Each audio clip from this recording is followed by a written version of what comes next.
नमस्ते और स्वागत है। ये छोटी सी वीडियो बुद्धिमान बच्चों के पालन पोषण के लिए समर्पित है। शायद आप नहीं जानते हो, लेकिन मैं दशकों से पढ़ा रहा हूँ, बहुत सारे लेवल्स पर। कॉलेज हो, यूनिवर्सिटी हो, स्कूल हो, और अब मेरा जो ध्यान है वो छोटे बच्चों को पढ़ाना है, लगभग 4 से 5 साल के बच्चों तक। तो मुझे याद है, हाल ही में एक क्लास की बात है,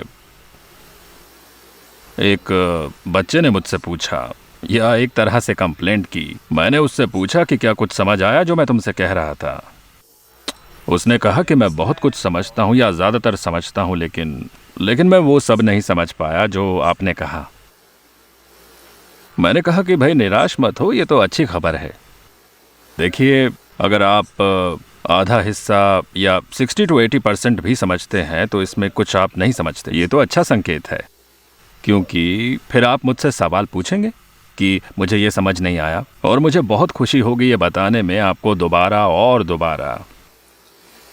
यदि आप ऐसा कहें या महसूस करेंगे कि आप मेरी हर बात समझ गए जो मैंने बताई, तो शायद मुझे कहना ही ना पड़े, आप जानते होंगे सब। तो मेरा उद्देश्य और लक्ष्य यही है कि मैं आपको बताऊं वो सारी बातें जो आप जानते हैं, और उसके बाद उसके बारे में और बताऊं जो आप नहीं जानते उसके बारे में, ताकि आपके ज्ञान में थोड़ी ना थोड़ी वृद्धि होती रहे। हर चीज़ जो मैं आपको सिखाने की कोशिश करूंगा, और अगर आपको कुछ समझ में नहीं आता, आप उसके बारे में सवाल पूछिए और आप उसके बारे में सोचिए। अपने आप से पूछें कि भाई मुझे ये समझ में आया है और ये मुझे समझ में नहीं आया।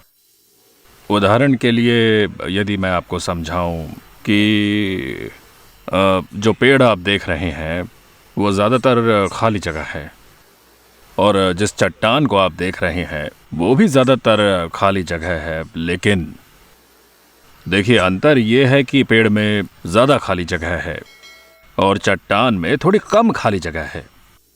अब हो सकता है आपको ये समझ ना आए, खासकर बच्चों को ये समझ ना पाए कि देखने में तो दोनों ठोस और मजबूत लगते हैं, तो फिर ऐसा कैसे हो सकता है कि वहाँ खाली जगह हो जहाँ पेड़ है और चट्टान में कम है। तो देखिए, जब मैं ये कहता हूँ आपको शायद समझ ना आए, तो ये एक अच्छा संकेत है, क्योंकि पूछने की पूरी यहाँ गुंजाइश है और समझने की भी बहुत अपने आसपास का सब कुछ, जिसमें प्रकृति के सभी पहलू शामिल हैं।